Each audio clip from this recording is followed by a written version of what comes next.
Here I have the filled out notes for section 3. Since we are not at school today, I thought I would do a quick video on the whole section. This will allow you to complete your homework and have that turned in by Wednesday. So here is the actual filled out note sheets. The ones you have actually have the blank regions, so you can fill in those blank regions as we go through this video. Okay, so first thing we looked at in class was simplifying some radical expressions. So if we see a radical expression like the square root of 50, it's running a little slow, we can break that down as 50 is the same thing as 5 times 5, which is a perfect square. That's the square root of 25, so we could also write it like this. The square root of 2 times the square root of 25.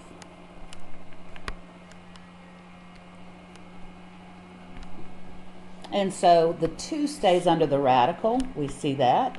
The 25 comes out of the radical as a 5. So just remembering how to simplify some radicals.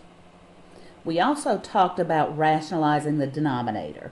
Whenever you have a denominator such as this, the square root of 3, to remove a radical from a denominator, particularly a square root, you multiply the top and the bottom by that square root, by that denominator. Let me fix this. There we go. It's just running a little bit slow. Okay. And so what happens is the 2 and the square root of 3 pair up at the top. What? Okay. The 2 and the square root of 3 pair up at the top, but we lose the radical in the denominator. And our goal is to always remove that radical from the denominator. Because the square root of 3 times the square root of 3 is the square root of 9. Radical goes away and becomes 3. The last example we looked at was another one where we rationalized the denominator, multiplied by the square root of 12 over the square root of 12. And once we did that, we got rid of the radical in the denominator. It just became a 12. But we were left with the square root of 12 in the numerator, and we needed to break down that radical even further if we could. So the square root of 12 became 4 times 3, and 4 is a perfect square, so the square root of 4 came out as a 2. So we end up with a 2 times a 2 in front of that square root of 3. And so the 2 times the 2 gave us the 4, and we could reduce that with the 12 to get this as our final result. So just a little review on simplifying radicals. Then we went further and talked about Pythagorean's theorem. We talked about the several ways you could look at it. Now you're not used to seeing O squared plus A squared equal H squared. This is the same thing as A squared plus B squared equal to C squared. The OA and H just refer to the sides with respect to this angle theta. So if we looked at this angle theta right here, opposite side of that angle theta we would call O, adjacent side we would call A, and the hypotenuse is always across from the right angle. So with respect to a particular angle, in this case theta, opposite would be across, so I'd have O squared, adjacent would be here, A squared, and it's always equal to the hypotenuse squared. The Pythagorean theorem also comes into play with another formula, and that's when we're dealing with a circle and an angle. If I have this angle we'll call theta, right here, my line makes a mark at this point, and if I were to take that and bring it all the way around, I would end up with a circle. So what's important to note here is that in this situation, I have an x value, I have a y value, and I have an r value. I basically created a right triangle with this arc, or with this line right here, this ray, this terminal side. And with that, I can employ Pythagorean Theorem. Let me go with a different color here. Could make myself a right triangle. And in that right triangle, r being my radius, x and y being my two legs, the radius actually is the hypotenuse. So I could say x squared plus y squared equal r squared. It's just another form of the Pythagorean theorem, and we're going to use this one quite often. So x is a leg, y is a leg, and r is the hypotenuse, which is actually the radius in all these cases when we look at this circle. Now x and y come from the ordered pairs for this point right here. So if I know the ordered pair for a point on a circle, then I can find the radius of that circle by taking x squared plus y squared equal to r squared. Let's keep this guy in mind. Okay, so next we looked at, all right, suppose I have a point that's on the terminal side of theta, and we want to find r. Well, remember we just said if we had a point x, y, if I had a point x comma y, I can find the radius based on those 2 points. All I have is to use r, the x coordinate, and develop x squared plus the y coordinate, making that a y squared, and I can find my radius squared. So in the point that I'm given here, I have an x value, I have a y value, and we're being asked to find the radius. So x squared negative 5 squared plus y squared 12 squared equal to r squared, and we want to solve this equation for r. So 25 plus 144 is 169. That's equal to r squared, but we have to square root both sides. And so the square root of 169 in this equation actually comes up to be positive or negative 13, but here's the problem. We're finding radius, and a radius is always positive. Therefore, when I'm finding radius, I never take the negative value. I will only take the positive version. All right. Okay, I'll only take the positive version of that value. So the radius in this case is 13. So then we looked at the definition of the trig functions in terms of the x, the y, and the r. So our circle trig functions, the sine of theta is the y coordinate over r. We got to memorize these. The cosine theta is the x coordinate over r, and the tangent of some theta is the y coordinate over the x coordinate. We also talked about the reciprocal trig functions.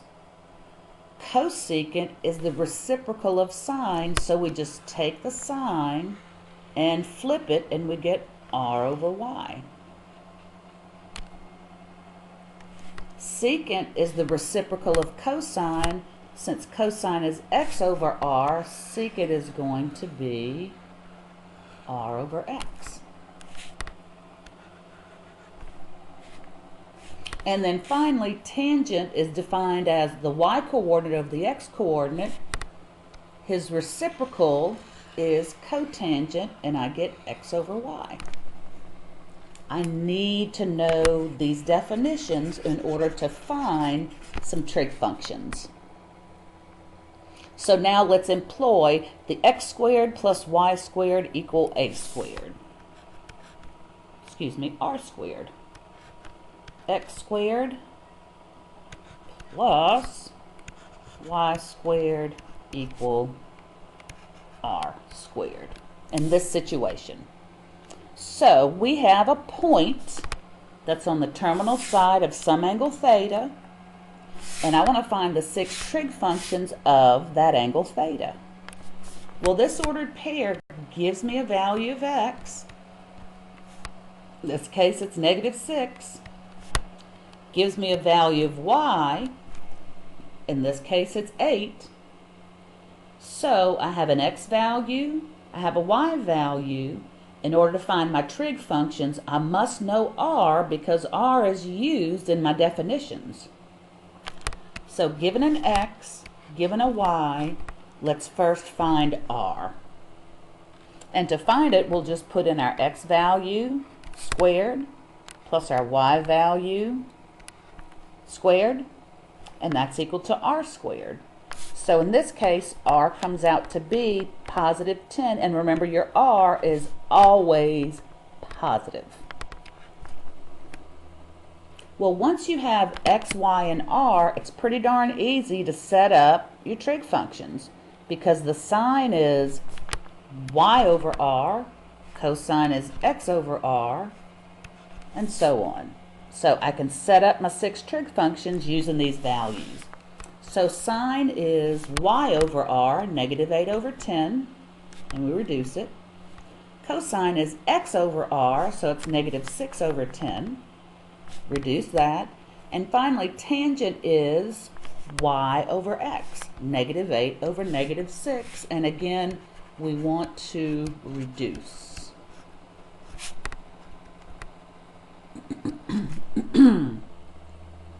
Well, cosecant is the reciprocal of sine, so instead of -4/5, it's a -5/4. Secant is the reciprocal of cosine, so we get a -5/3, and cotangent, we get a 3/4. Your basic problem, thinking in terms of a circle, with an ordered pair that's on the edge of that circle. The ordered pair gives you x and y. We can use the Pythagorean Theorem to find r, and once we know those values, we can find the 6 trig functions. So here's another example. We have an x, we have a y. This point's on the terminal side of theta. Let's find the 6 trig functions, and again, we're missing r, so we'll go to the Pythagorean Theorem. Find the value of r. Remember, it's always positive.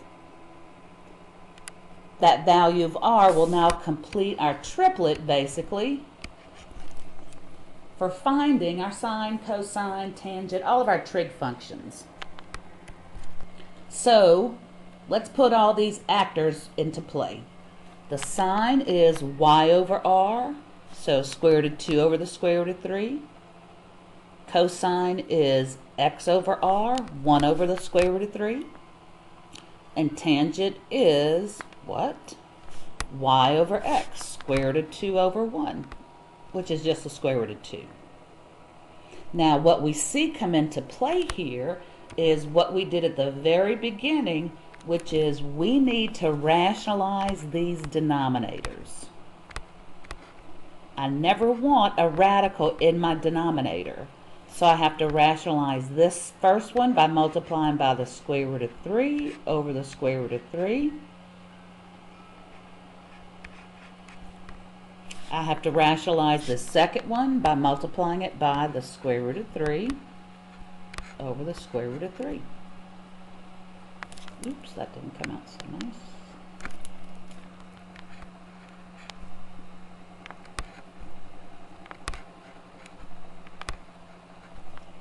So once those are rationalized, we get our sine, we get our cosine, and we didn't have to rationalize the tangent. Remember, the goal is just to get the radicals out of the denominators.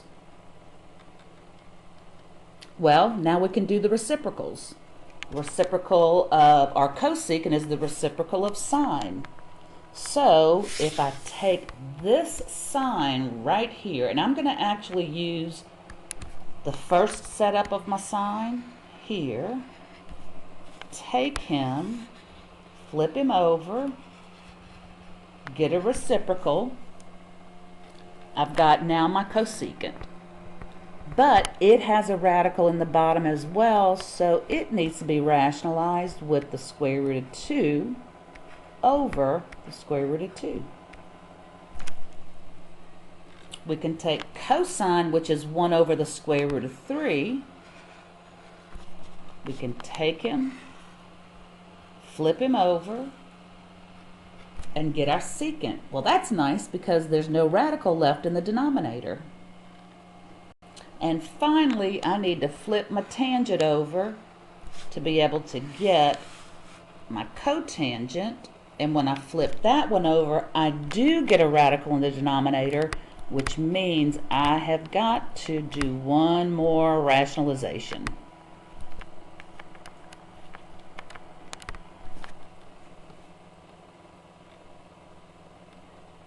So we've got our 6 trig functions. We've got several examples on working these. Hey, look, here's another one. We've got an x. We have an x. Let's try that again. Okay. And we have a y. There we go. It's on the terminal side of theta. I've got an x, I've got a y. You know what's coming. You gotta find r. So good old Pythagorean theorem, x squared plus y squared equal r squared. And r solves to be the square root of 13. I think you can set these up now. The sine would be the y value over r, cosine x over r, tangent y over x. Take the reciprocals of those to find the other 3 trig functions. Now be careful with your signs. It's easy to lose a sign, especially when you're doing the reciprocals. So if this one's negative, his reciprocal's got to be negative. This one's negative, his reciprocal has to be negative. So be careful with that sign. And as always, remember, r is always positive. After constructing these, it gets us to a point where we can actually determine in which quadrant the sign of our particular trig function. Now, I like this chart okay, but when I do it, all I do is I'm not concerned about who's positive or who's negative. I just want to know who's positive, because if I know who is positive in each quadrant, then I know the other guys are the ones that's going to be negative. So in my quadrants,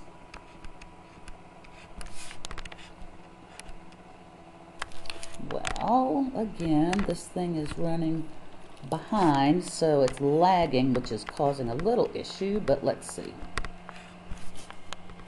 And then here in quadrant 4. Okay, here is what I know, and these are the things that I'm going to remember. In quadrant 1, all trig functions are positive. Every trig function of an angle that lies in quadrant 1 will be positive. In quadrant 2, the only 2 trig functions that will be positive are sine and his partner, or his reciprocal, cosecant. Those are the only 2 that are positive in quadrant 2. All the other ones are negative. So I'm just going to remember the ones that are positive. Now over here in quadrant 3, the only ones that are positive are tangent and cotangent. Those are the only ones that are positive in this quadrant. And finally, in quadrant 4, we've got them all positive. We've got sine and cosecant. We've got tangent, cotangent. The only two left would be cosine. Let's see if that's going to catch up with me. Cosine and his reciprocal partner, which is secant.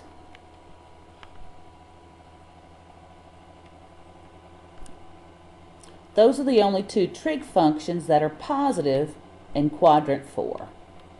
All the rest of the trig functions of an angle that lands in that quadrant would be negative. These are the guys that are positive. If I could get that little plus to work for me, that would be great. Having a hard time finishing that plus. There we go. Got to know this information. In which quadrant is my trig function positive? Got to know that. And I just like to know which ones are positive, and then I know the other guys are negative. And this is the way I think of it. All sin, tan, cosine. All of them positive. Sine and his partner's positive. Tan and his partner's positive. Cosine and his partner's positive. So I remember all sin, tan, cosine. All sin, tan, cosine. And that's in a counterclockwise fashion.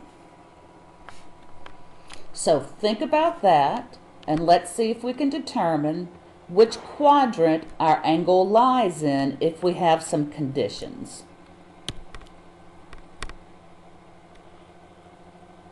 So I've got theta. I want to figure out what quadrant theta is in, and this is the information I know. I know that sine is negative because it says it's less than 0. Less than 0 says sine is negative. Here, cosine less than 0 says cosine is negative. Well, if I look up here, where is sine negative and cosine negative? The only place it could be is here in quadrant 3. Because sine is positive in quadrant 2 and cosine is positive in quadrant 4. So that means in this quadrant, both of them would be negative. So we would say quadrant 3. Here's our next situation. We've got a tangent that's less than 0, so that means tangent is negative.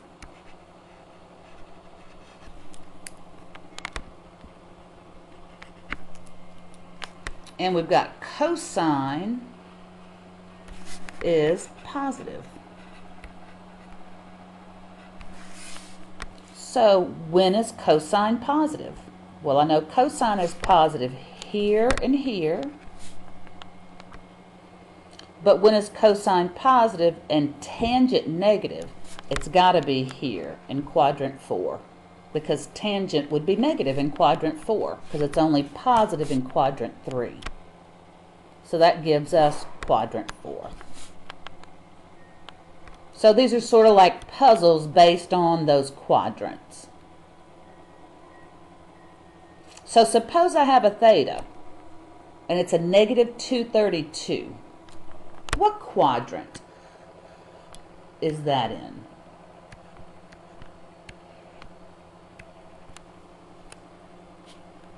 Well, if I think about it, negative 232 is actually in quadrant 2.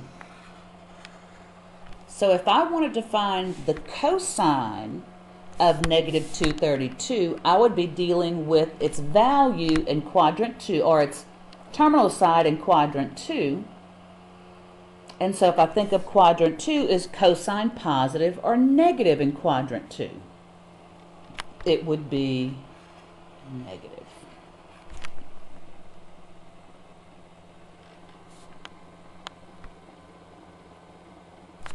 Okay, and then finally, nope, 2 more examples. Yes.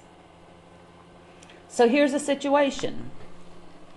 we want to find cosine of theta given the value of sine theta is 4 over 5 and I'm in quadrant 1. This is a puzzle and let's put all the pieces together. Remember the definition of sine, that it is y. That y is going to come up eventually, over r. So if I know that the sine is 4 over 5, I know my value of y and I know my value of r. And in quadrant 1, that looks terrible. And in quadrant 1, my y value is positive. And in quadrant 1, my x value is positive. Okay, so I've got a value of y, I've got a value of r, but I don't know the value of x. So I get back into my Pythagorean Theorem, x squared plus y squared equal r squared. I put in my y, I put in my r, solve it for x, and I get a plus or minus 3, and I'm going to choose plus or minus 3 based on my quadrant. And in quadrant 1, x is positive. Well, once you have your x, your y, and your r, you're good to find cosine because the definition of cosine is x over r. Value of x is 3, value of r was 5. So let's work one last puzzle.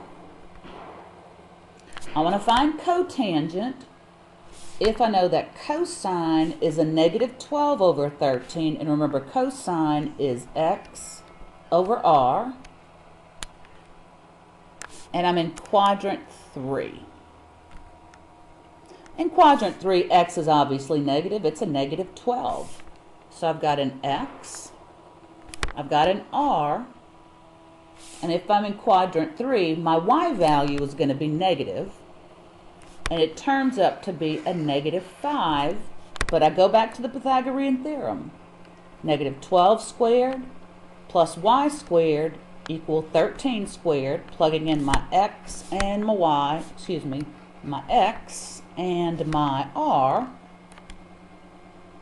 Solving that for y, I get plus or minus 5, but I take the negative 5 in this case because I'm in quadrant 3, and in quadrant 3, y is negative.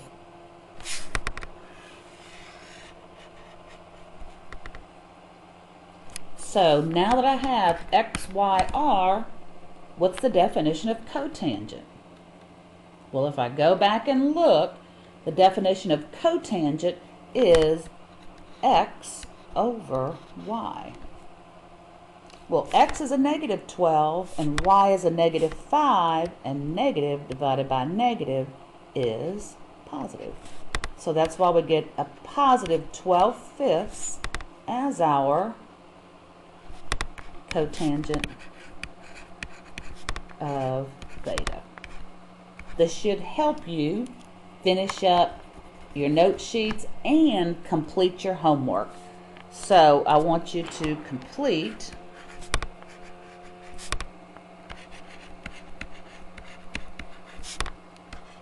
Section 3 homework.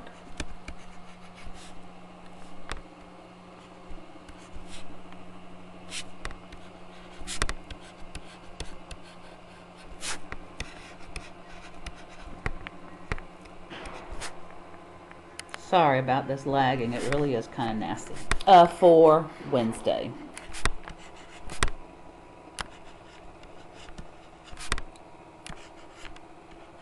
Let's see what comes out. Wow, look what that came out to be. That's supposed to be Wednesday. I think you get the idea. How about we just stick with Wednesday? All right, I'll see you then. Get that homework done.